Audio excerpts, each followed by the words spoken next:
The lunch rush hadn't yet reached its usual hum, but the restaurant already smelled alive. Butter sizzling on skillets, the faint sweetness of fresh bread cooling on wire racks, and coffee brewing somewhere in the back. The place was called Camille's Table, a small but elegant spot that had become a local favorite for its warmth as much as for its food. The walls were painted in soft cream, the kind of color that made sunlight seem like honey, and the low jazz floating through the speakers made everything feel calm and dignified. Mrs. Louise Harris stepped carefully through the door, her cane tapping gently against the polished floor. She wore a neat gray dress and a soft blue scarf, simple, but thoughtfully chosen. At 72, she moved with the quiet grace of someone who had learned patience through every season of life. Her brown eyes still held a sparkle, the kind that could comfort a child or challenge a lie, and her smile, when it appeared, was genuine and disarming. She had been here before, years ago, when her daughter Camille had first opened the restaurant. It had been smaller then, just a dream with mismatched chairs and hand-painted menus.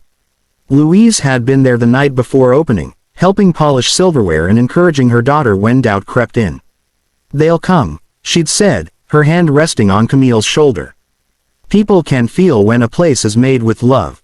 Today, Louise had simply come for lunch, a quiet meal, maybe some soup, maybe a slice of cornbread. She hadn't told Camille she was coming. Her daughter was always busy managing the place, and Louise didn't want to disturb her work. She wanted to be just another guest, to see how things ran when the owner wasn't hovering nearby. As she stepped inside, the young hostess, barely 20, by the look of her, gave her a quick glance but didn't say much. Louise smiled anyway. "Good afternoon, dear," she said softly. "Just one for lunch." Before the hostess could respond, a waiter appeared beside her, tall, wiry, and moving with the clipped precision of someone trying too hard to seem important. His name tag read Ethan. He gave Louise a quick once-over, eyes flicking from her cane to her worn purse to the small scuffs on her shoes. His lips pressed into a polite but dismissive line. Ma'am," he said, clearing his throat, "we're actually full right now. You might want to check back later, maybe after 2. Louise blinked and looked past him. The restaurant was far from full. Several tables near the windows were empty, their white napkins folded neatly, water glasses already filled. A young couple sat chatting quietly near the back, and a group of coworkers laughed over salads at a corner booth. There was space, plenty of it. She turned back to Ethan, her voice steady. "That's all right, son. I can wait." He shifted on his feet, looking slightly uncomfortable. "It's just that we're expecting reservations soon," he said quickly. "And, we have a dress code. Business casual." His tone softened just enough to sound almost apologetic, but his eyes betrayed the judgment behind his words. Louise looked down at her simple gray dress. It was clean and pressed, the fabric soft from years of careful washing. She wore a small brooch pinned to her collar, a silver rose her late husband had given her on their 40th anniversary. Her clothes might not have been fancy, but there was dignity in them. Still, she said nothing. She just smiled, as if she'd heard it all before, because she had. "I see," she said finally. "Well, maybe I'll just sit and rest a moment while I wait." Ethan hesitated. He opened his mouth to argue but stopped when a group of customers entered behind her. They were dressed sharply, suits, polished shoes, perfume that carried before them. His face brightened instantly as he turned his attention to them. "Welcome. Right this way, folks." Louise stepped aside, letting them pass, then quietly made her way toward a small table near the window. She lowered herself into the chair with care, setting her cane beside her. No one brought her water. No one handed her a menu. She folded her hands in her lap and gazed out at the street, watching people hurry by, the world moving as it always did, fast, indifferent, but full of small kindnesses if one looked long enough. Inside, though, a few customers noticed what had happened.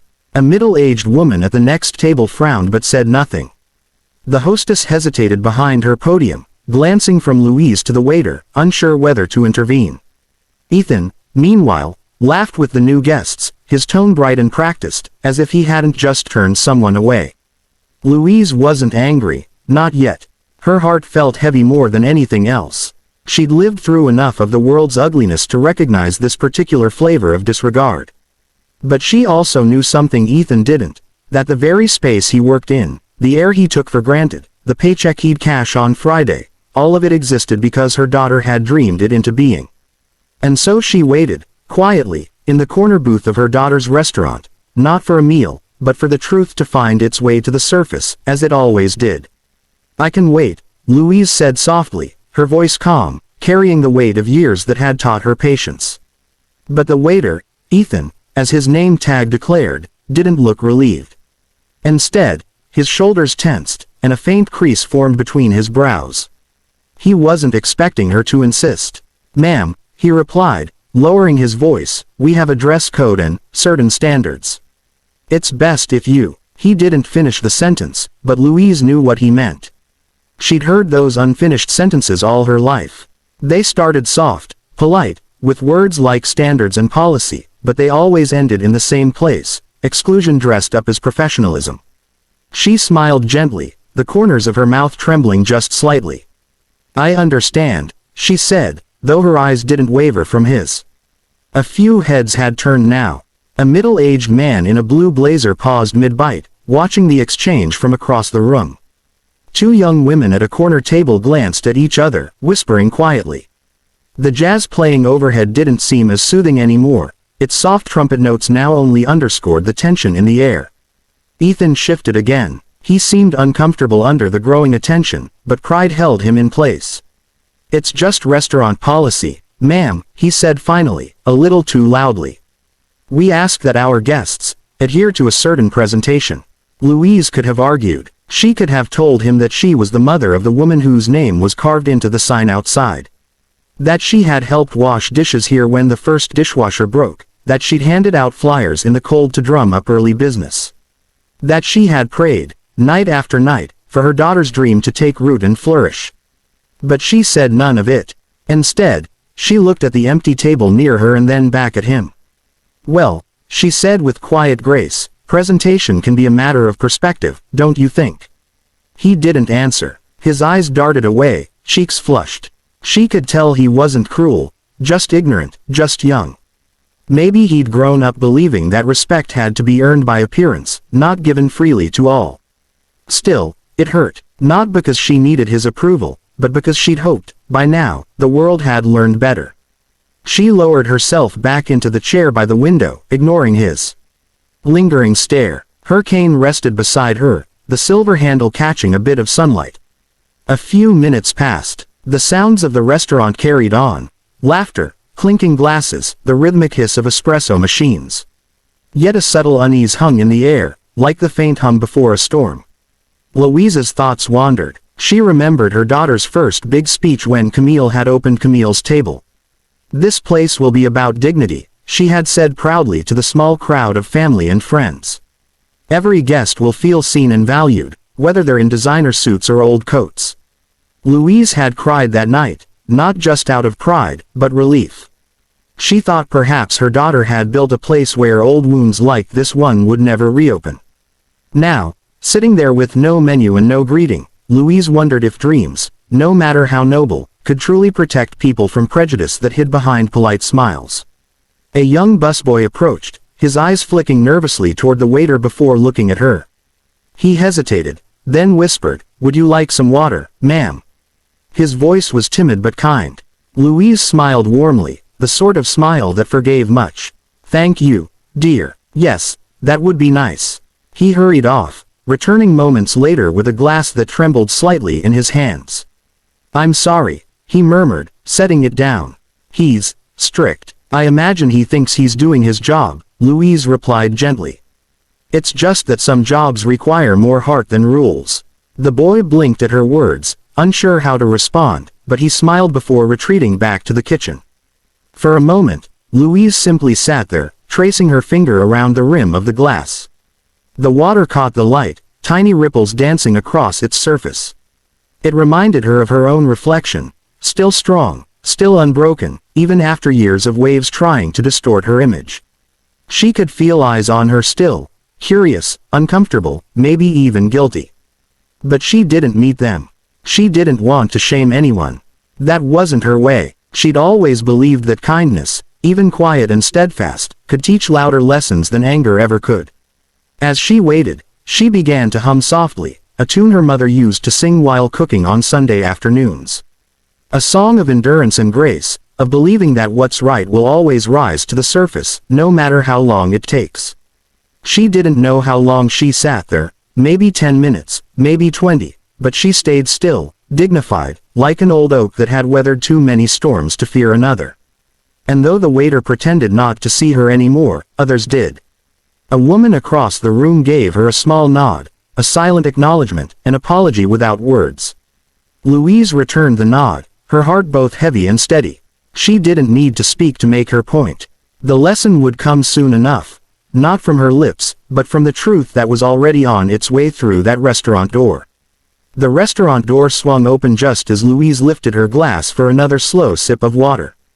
The midday sunlight poured in, cutting across the polished floor and spilling over her table. Heads turned instinctively toward the entrance. A tall woman stepped inside, her heels clicking softly against the tiles.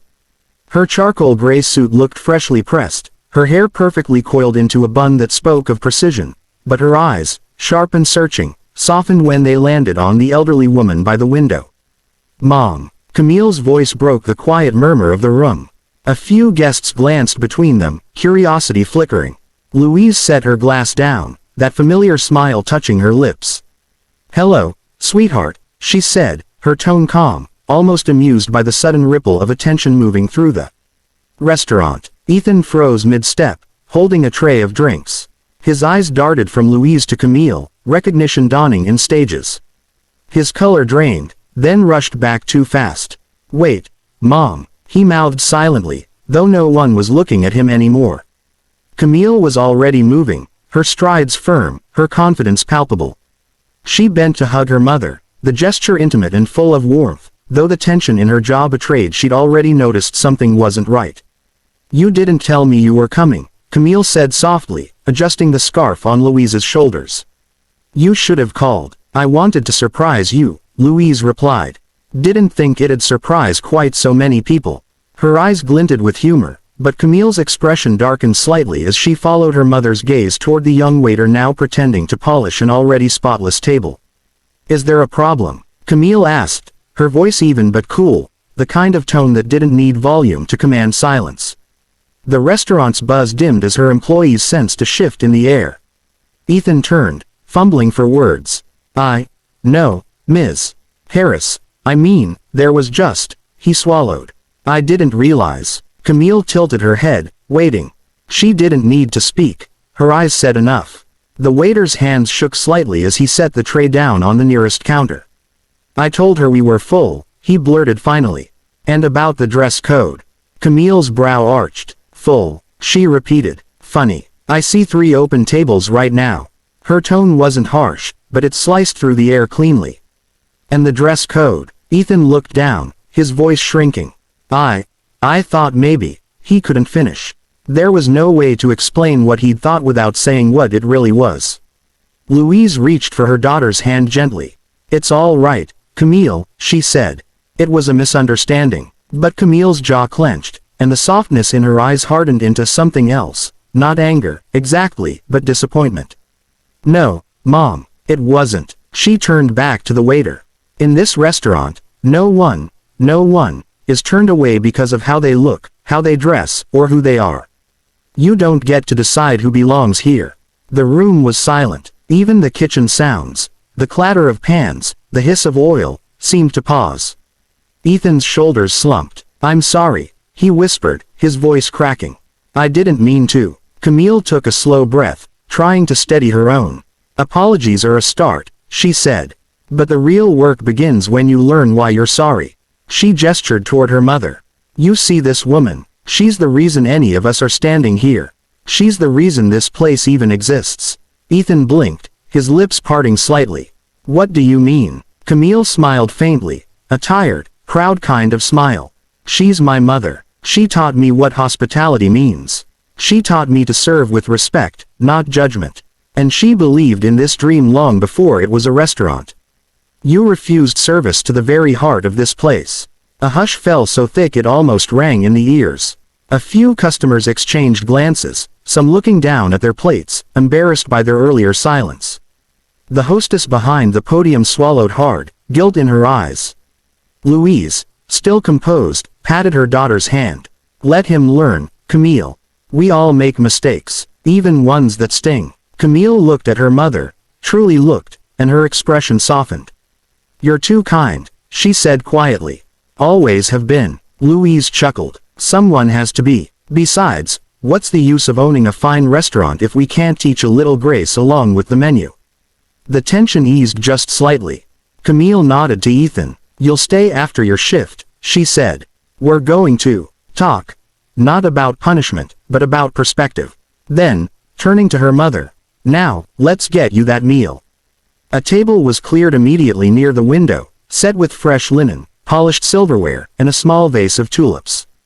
The young busboy from earlier hurried over, smiling nervously. "Would you like the chicken soup, ma'am?" he asked gently. "That would be lovely," Louise replied. As the kitchen came back to life, the quiet hum of conversation returned, softer, more thoughtful. People kept glancing toward the window, toward the older woman whose patience had revealed more about the restaurant's soul than any policy or slogan ever could. When the soup arrived, Louise lifted her spoon and said, just loud enough for Camille to hear, "You know, darling, you've built something beautiful here.